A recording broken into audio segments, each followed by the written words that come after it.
I'm going to show you operation details of four-wheel hydraulic tail truck. Before starting the vehicle, pull the emergency power off button outward, rotate right, open the electric door lock, dashboard lights up.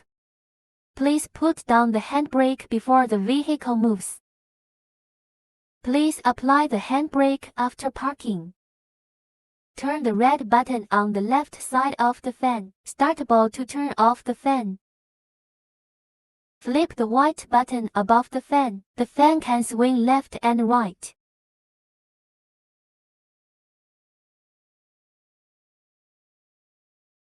Press the button on the right side of the steering wheel. The right foot pedal is an electric foot pedal. The left foot pedal is the emergency brake foot pedal. The handle forward is the normal forward state of the vehicle. Located in the middle, it is neutral. The handle is back for the vehicle reversing state.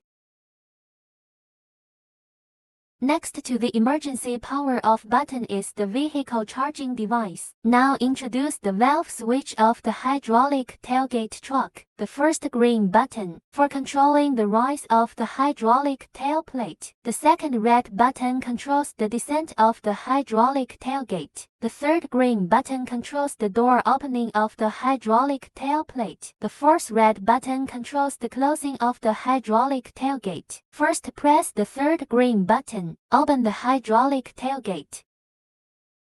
Then press the second red button. Drop the hydraulic tailgate.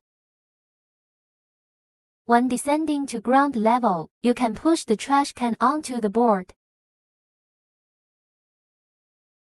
Then press the first green button. Control hydraulic tail plate rise.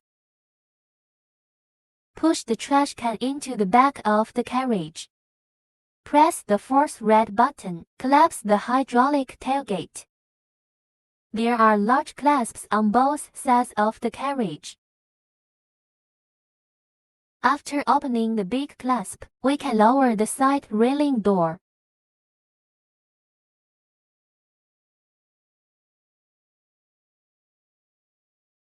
The above is the operation video of the four-wheel hydraulic tail truck. If the customer has operational doubts, you can contact the company technician. Master mobile number 1380153136.